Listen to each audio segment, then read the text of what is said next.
जय श्री कृष्ण मित्रों, आइए जानते हैं गरुड़ पुराण की कुछ खास बातें जिनका हमें सदैव ध्यान रखना चाहिए। गरुड़ पुराण से हमें कई तरह की शिक्षाएं मिलती हैं।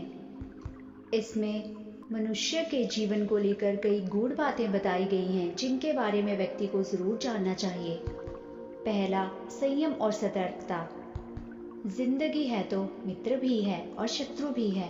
कहते हैं कि जिसका कोई शत्रु नहीं वह अपनी जिंदगी में कुछ नहीं कर रहा है, ऐसे में उसका कोई मित्र भी नहीं होता। इसका यह मतलब नहीं कि हम जानबूझकर लोगों को शत्रु बनाएं। यदि हम अपने तरीके से जी रहे हैं तो निश्चित ही शत्रु बनना स्वाभाविक है। शत्रु या दुश्मन में से कुछ सामान्य होते हैं और कुछ खतरनाक। अब ऐसे शत्रुओं से चतुराई से बचना होता है, अन्यथा वह कब, कहां और कैसे आपको चोट देने का प्रयास करें, इसका कोई भरोसा नहीं।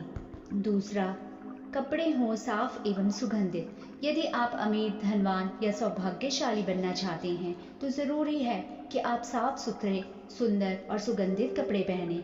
गरुड़ पुराण के अनुसार उन लोगों का सौभाग्य नष्ट हो जाता है जो गंदे वस्त्र पहनते हैं। जिस घर में ऐसे लोग होते हैं जो गंदे वस्त्र पहनते हैं, उस घर में कभी भी लक्ष्मी नहीं आती है, जिसके कारण उस घर का सौभाग्य भी चला जाता है और दरिद्रता का निवास हो जाता है।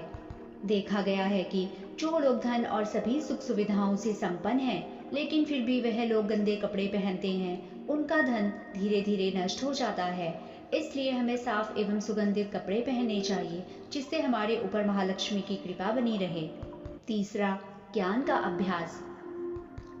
कितना ही कठिन से कठिन सवाल हो, ज्ञान हो, विद्या हो या याद रखने की कोई बात हो, तो वह अभ्यास से ही संरक्षित रखी जा सकती है। अभ्यास करते रहने से व्यक्ति उक्त ज्ञान से पारंगत तो होता ही है, साथ ही वह उसे कभी नहीं भूलता।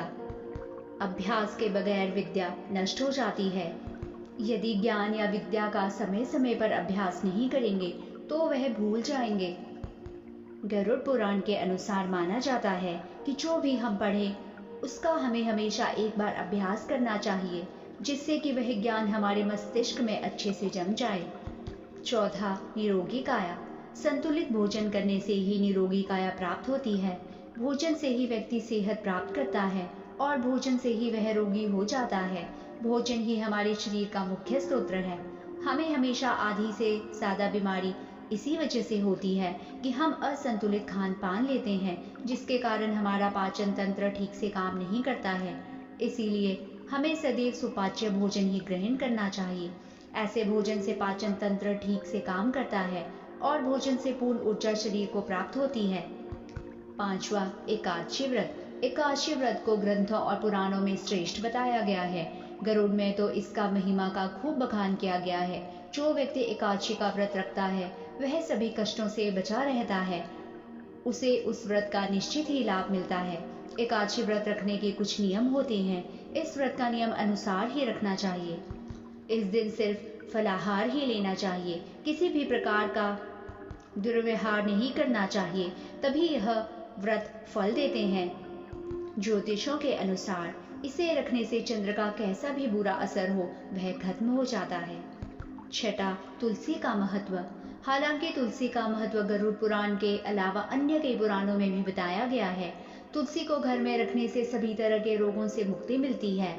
इसका प्रतिदिन सेवन करने से किसी भी प्रकार से व्यक्ति को कोई रोग हो नहीं सकता। तुलसी को अपने घर में स्थान देने तथा जल देने से अवरुद्ध रास्ते खुल जाते हैं। इन्हें भगवान के प्रसाद में सेवन करने से सारे शारीरिक और मानसिक विकार दूर होते हैं।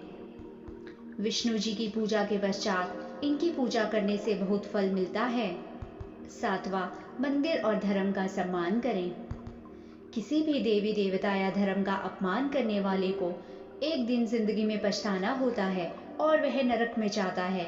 गरुड़ पुराण अनुसार ऐसे लोगों के बारे में बहुत कुछ लिखा हुआ है। मंदिर जैसी शुभ जगहों पर गंदे काम करने वाले, अच्छे लोगों को धोखा देने वाले, किसी से एहसान के बदले उन्हें गाली और उनका दुरुपयोग करने वाले, धर्म, वेद, पुराण और शास्त्रों के अस्तित्व पर सवाल उठाने वालों को नरक से कोई नहीं बचा सकता। जय श्री कृष्ण मित्रों, राधे राधे।